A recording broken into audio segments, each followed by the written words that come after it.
The range and scope of the Panasonic G7 is so extensive that I'm going to put it in a new class called workhorse cameras. There's nothing you can't do with the G7, and there's nothing that it doesn't do well. There's some things it does extremely well. Let me show you what I mean.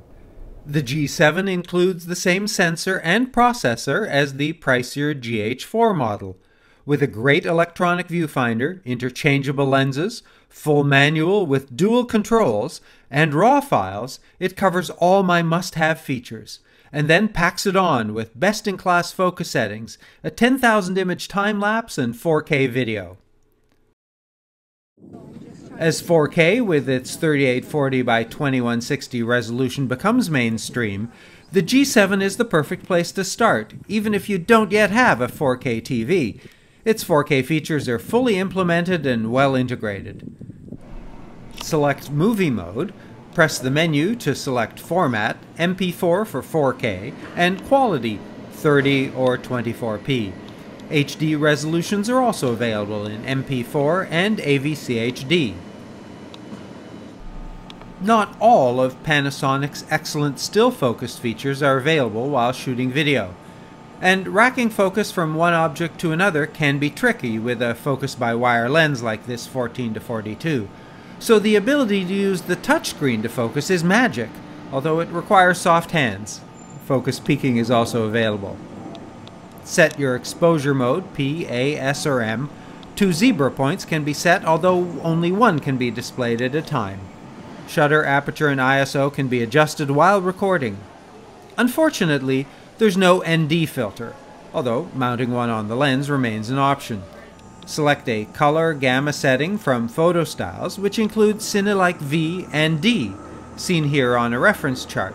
D increases dynamic range, V increases contrast.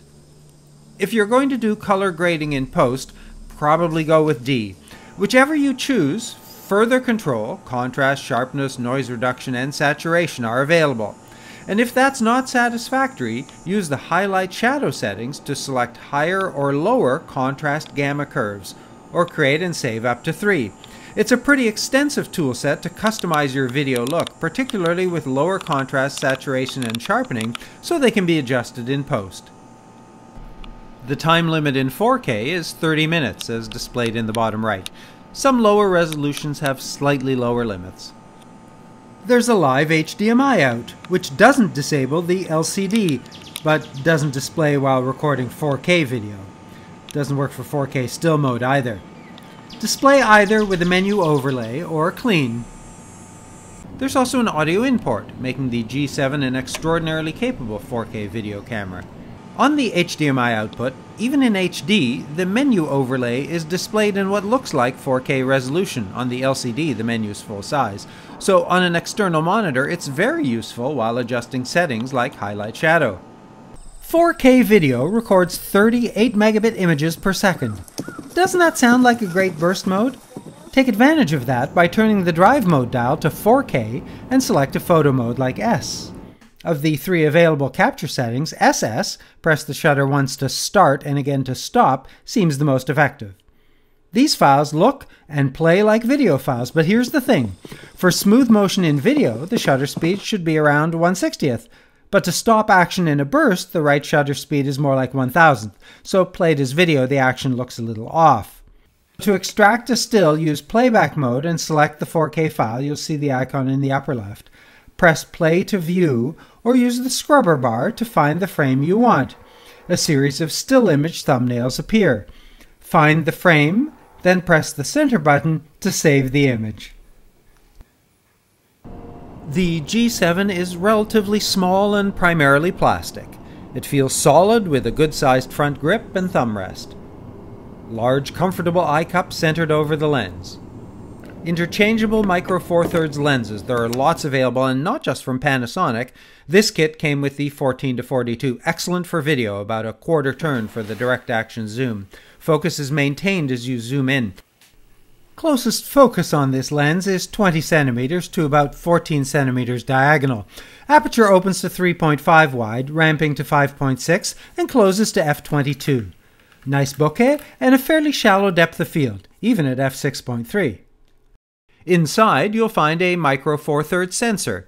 16 megapixels, although the actual resolution depends on the aspect ratio, and there are 4 to choose from. Except for 1:1, they're all 4592 pixels wide, and 3 image sizes, 2 JPEG quality settings, RAW and combination. A good number of physical dials, a 10-position mode dial with a power switch, and a 6-position drive mode dial. Dual control dials. In manual mode, the front dial adjusts aperture, the rear dial shutter speed. In aperture and shutter priority, both adjust the effective setting. And here's a great feature. Press the center of the rear dial, and the front dial selects white balance and the rear ISO. So nice. But if that's not what you want, you can customize to 12 other adjustments. That's one of 6 buttons that can be customized, with independent settings for play and record modes. The configuration page in the menu provides good guidance to identify the buttons, and there are 56 options. The touchscreen hosts 5 more customizable tabs. There's a flash shoe and a button to release the built-in flash.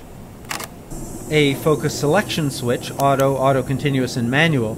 The lock button works as focus, use the menu to select AF on, and it works in manual focus mode and in video mode even while you're recording.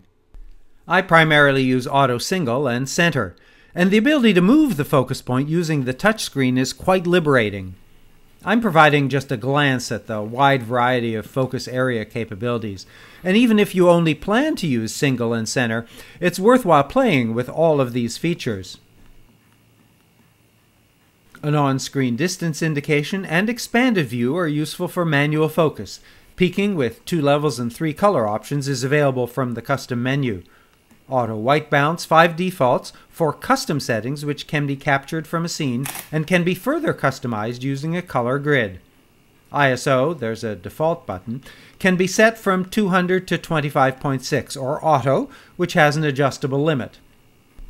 Shutter speed ranges from bulb to 1/4000th with the mechanical shutter, up to 1/16,000th with the electronic shutter. Standard exposure and metering, but worth noting that the histogram is enabled independently and is not tied to a specific display screen and can be positioned on screen.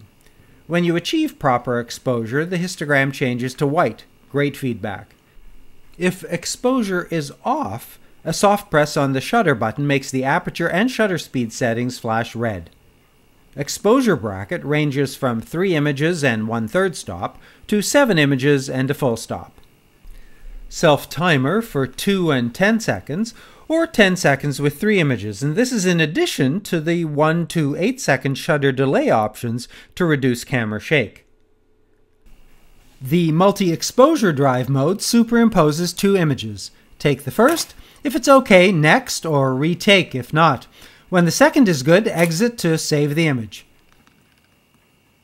The panorama, selected from the mode dial, works well. The tilt sensor detects both horizontal and vertical. The fully articulated 1,000,000.3-inch LCD touchscreen is a particular delight. It can be reversed to stow it away from damage and nose smudges. Flip it out halfway to shoot sideways, all the way around for selfies, as well as all the way up or down. The versatile sideways articulation means you can also shoot portrait mode at high or low angles. Touch can be configured to focus, then use the screen to activate focus and snap. Auto mode includes a background defocus adjustment, assigned to function 4 by default. Rotate the rear dial to adjust the blur. Auto mode detected that this is a macro shot of flowers, or take control using scene mode, with 24 options including sweet child's face, glittering illuminations, and 2 food settings. Filter effects are available in creative control mode with 22 settings, and many have optional adjustments. Press the button labeled WB to access and modify. With Star Filter, you can set the length, number, and angle of the light rays. Use the menu to enable simultaneous, which saves both a filtered and clean version of the affected file. Many of these effects are available in video mode as well. A 2x teleconverter and 4x digital zoom are available, with the associated reduction in quality for stills, less noticeable in video. There are both time-lapse and stop-motion animation features with great options. Although I like the menu structure, stills and video are independent, the overall organization escapes me. Even after a couple of weeks, I'm still searching for features, particularly between custom and setup. The useful quick menu, accessed from function 2 by default, can be customized and provides quick access to functions needed while shooting, but doesn't provide all of the capabilities. For example, custom white balance can be selected, but not set. But it's only an issue if you've customized the button labeled white balance, where you can create a custom setting. When a menu item isn't appropriate in the current setting, it's dimmed out and unavailable. Here, all of page 4 is eliminated. Page 4 includes IHDR, and after checking all the exclusions listed in the manual, it still took me time to conclude that it's only available in auto. Understand that a feature isn't available, but highlighting it should provide a message to help activate it. The G7 includes a full suite of playback functions. RAW processing with a wide range of adjustment options when you need just one JPEG to transfer to your smartphone and upload to social media. Wi-Fi is now a pretty standard feature, used with Panasonic's app available for iOS and Android. The interesting feature in Panasonic's app is the ability to leave the Wi-Fi connection open and send pictures when they're taken. That's enabled from the camera's setup menu. A battery charger is included and a basic manual. The full manual is available as an online download. It does surprise me that a camera in this price class doesn't at least have some minimal amount of fast memory on board. This feature-packed camera serves a wide range of photographic needs and capabilities, from beginners to enthusiasts across the entire scope of video and still production. But be prepared to invest some time to fully explore and exploit all of its capabilities.